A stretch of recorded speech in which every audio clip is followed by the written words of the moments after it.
It's actually a good thing that we are comparing. You have a certain special something. And if we can figure out what is that, then that's how you find out what you are made to do.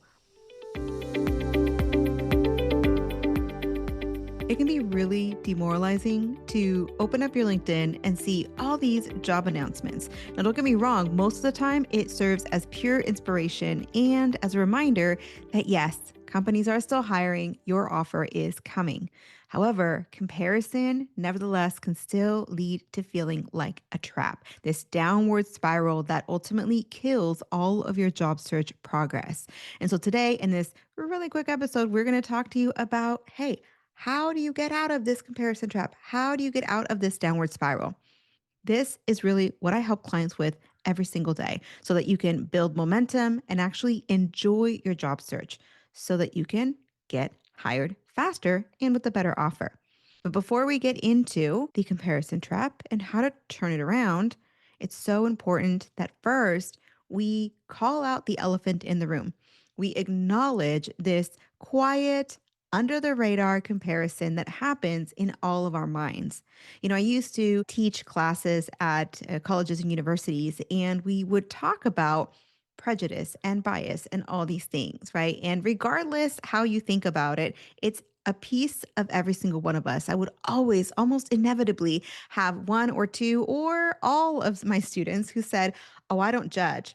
I have no biases. I don't judge at all." And so the interesting thing is that we actually judge by nature. Like it is what our brain does. We need to do it in order to put things and all the information that we basically have in our head, including people, into categories. It helps us to not go literally insane with all the information in our head. So there's a lot of processes in our brain that happen naturally, and it's totally fine.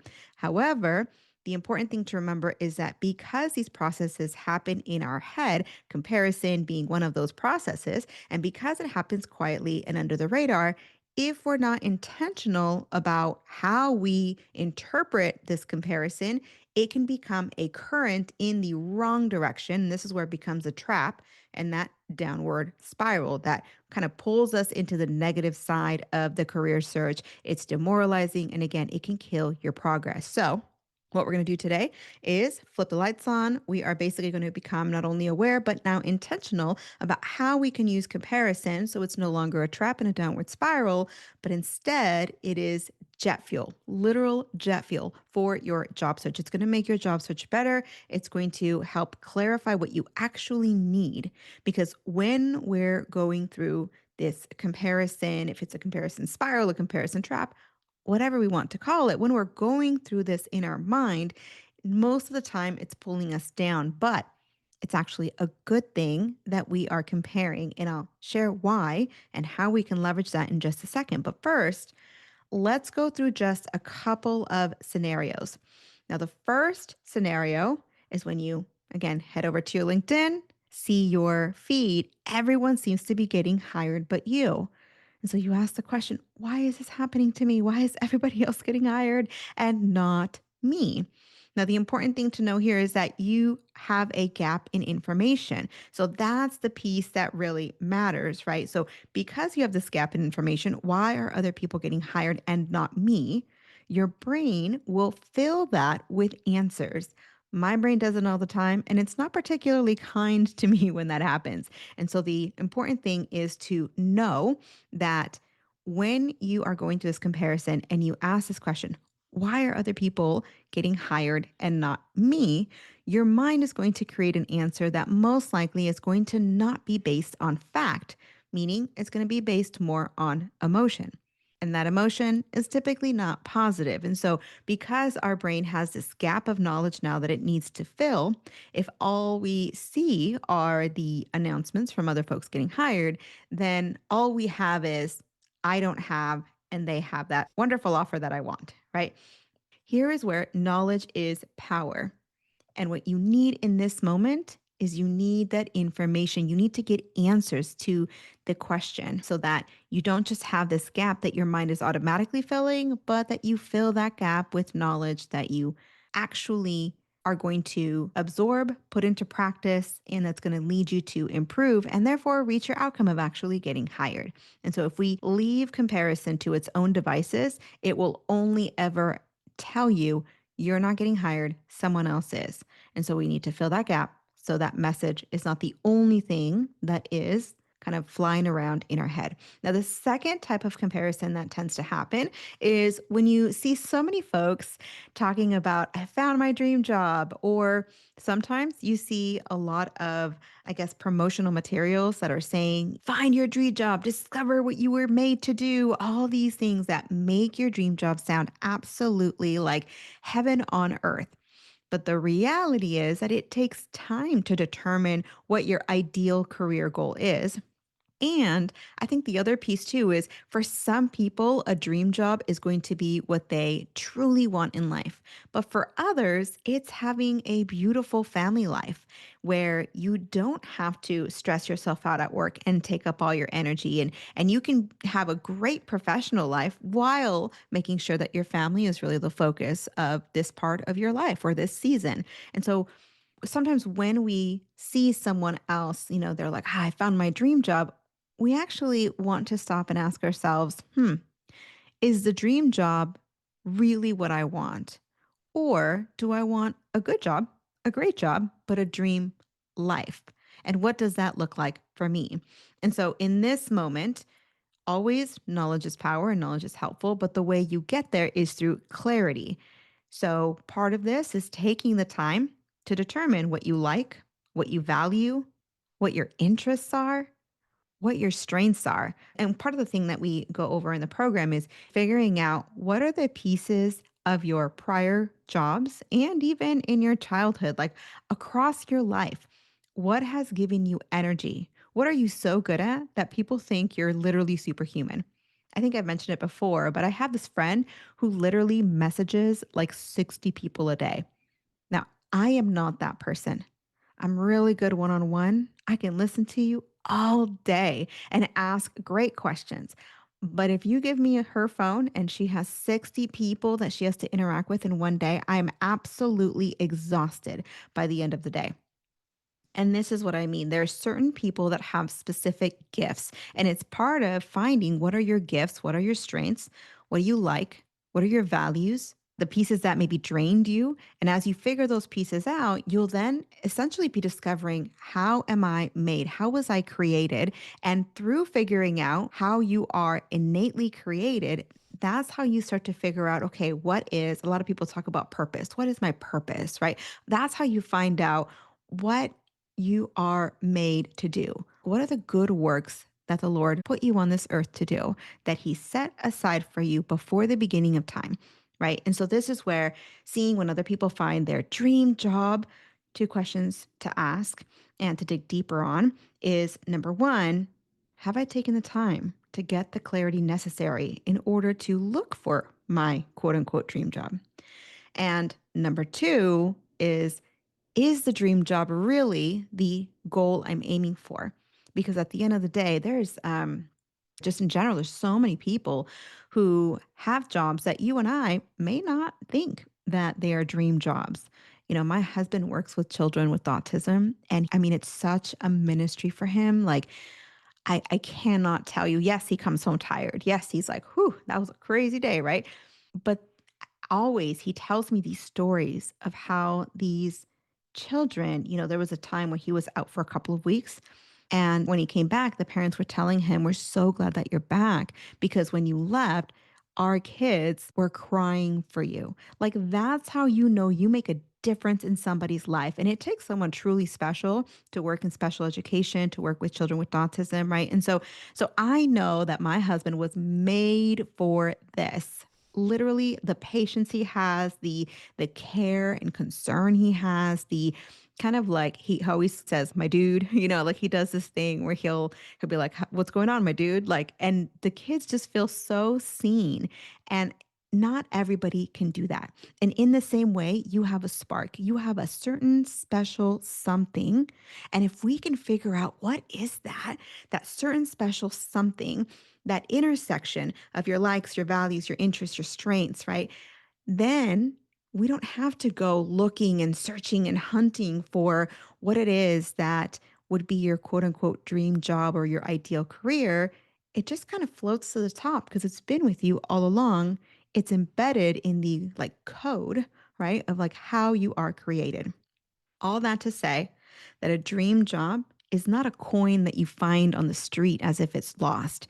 It's actually sometimes, actually, all the time, right in front of us, but we do have to take that time. And so I would focus less on how someone else is getting their dream job and take that energy and redirect it to figure out what would I want in a position and find out systematically. This is where, for some people, doing this in isolation can actually just spin you in circles. And so, having someone like, let's just say, I don't know, a coach who can work with you and ask you the right questions at the right time and help you figure out, like, it really notice, you light up when you talk about XYZ and you hesitate when this question came up. What's that about? How can we get closer to your ideal job? Okay. So that is the second way that comparison seems to sneak in. Now, the third way is this idea of seeing a YouTube video with a highly charismatic interview response, and whether it's articulated or just ever so silent, there is this voice in our head that says something along the lines of, "Oh, I could never be that good. That is a good interviewer. Yeah, that's just not me. I'm just not that person." And I can tell you so many stories of amazing rock star clients who come to me and say, "Well, that's just not me. I'm just not this charismatic, bubbly, outgoing, energetic person." I've had people say, "I am self conscious about the way I talk." I've had people say, "I'm really eclectic." I've had people say, "I have a really quiet voice and I just feel inauthentic when I start to try to look very animated." And you know what? That might be inauthentic. And so, what do? We focus on figuring out who you are, how you communicate. Because, yeah, they're great. And I'm glad that sometimes I see these really charismatic people and I'm like, wow, that's a gift. Like, right. And if you and I can get to the point, and this happens through intentional work, it happens through coaching, it happens through just looking at people. Like, if you go to the mall and you people watch and you just think about, like, okay, today I'm going to appreciate the gifts of the people around me. Whether someone's on the piano, I don't know, sometimes in the mall there's pianos, right? Like whether someone's on the piano and it just looks beautiful and sounds beautiful, I should say. Or maybe there's a woman walking by and you're like, dang, she has style. Like the woman has style. Like that's me. That's who I appreciate because I am not particularly the most artistic, the most creative, the most stylish person. My husband actually will choose like the right colors for his jacket and the shoes go with this, and I'm like, I got pants and a shirt on, we're good to go. Right? And so if you can just notice the talent, the skill and the beauty in other people, you'll start to notice your own talent and beauty and skill. And that's the process of being able to appreciate and put appreciation ahead of comparison. And so let's go back to the very practical job search side of when we have that thought cross our minds of this person is better than me, or I'm not really that good at XYZ when compared to other people. Notice that this is actually a question of evaluation. It's an assessment that we're trying to do. It's kind of like we have a theory we're trying to test. And that theory is, how good am I? But comparison with someone else is probably not the best comparison tool. It's not the best assessment tool. And so I would say instead, let's take that energy and focus on improving ourselves over time. So, one thing that we can do when you and I find ourselves looking at somebody or hearing someone's interview response, for example, and you're like, wow, that's super good. I always try to stop myself in the moment. Can't say that it always happens, but I encourage you to always try to stop yourself exactly in that moment and say, wait a second, what's one thing, not everything, because you cannot be that person and they cannot be you, but what's one thing that you admire about them that you're like, I'm going to try to get better at that? Sometimes that's not using which I'm always working on. I think everyone is always working on it, no matter how good a speaker you are. Whatever that is, right? You find the one thing and then you stop comparing.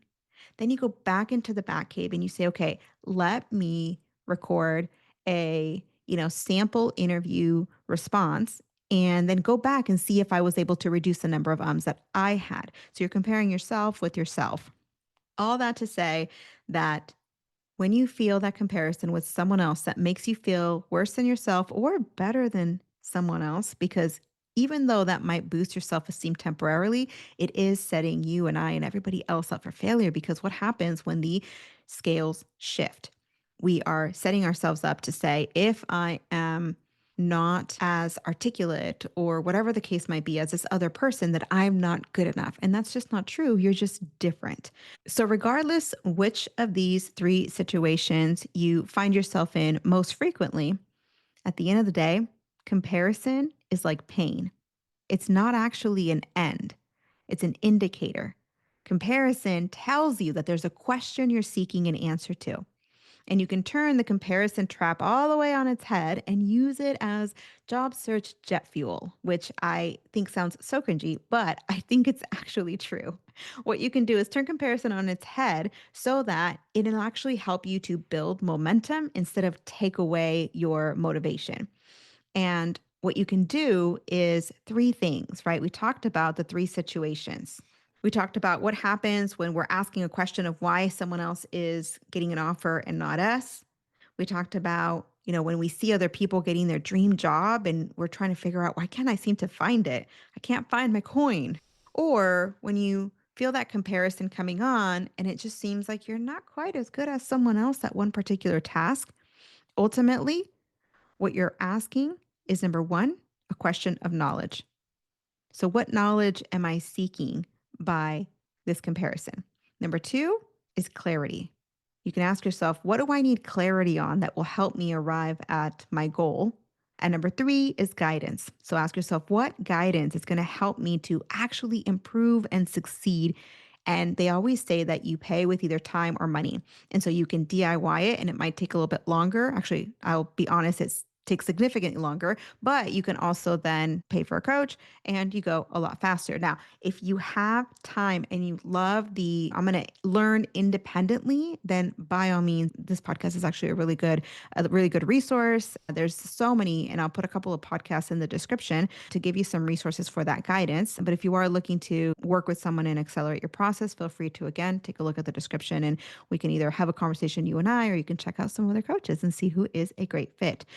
But just remember that you usually can't improve in isolation as quickly as you can improve with other people. So even if it's not a coach, even if it's a mentor, a friend, right? Something is better than nothing. You can't improve in isolation. So bring people into your process so that you can bring knowledge and clarity and guidance into your process that's outside of yourself. And then no matter what, even if you're doing 100% DIY for whatever reason that's kind of all you can muster at the moment, know that this is a great start in uncovering comparison and in making comparison work for you. So remember, what knowledge am I seeking to this comparison? What do I need clarity on? And what guidance is going to help me to improve and succeed? And where can I find that guidance? I hope this has been helpful for you. Have a wonderful day and know that we're cheering you on. We're praying for you, and we'll see you on the next one. Hey, thanks for listening. I really appreciate you spending time with me today. If you found this episode helpful, please tap the 5-star review on the show's homepage in your podcast app. It would absolutely make my day, and it helps others discover the Uncommon Career Podcast. Now, to download your free career resources and learn how I help seasoned professionals land amazing offers in as little as 90 days, click on the link in the description or go to theuncommoncareer.com. Thanks again, and I'll see you on the next one.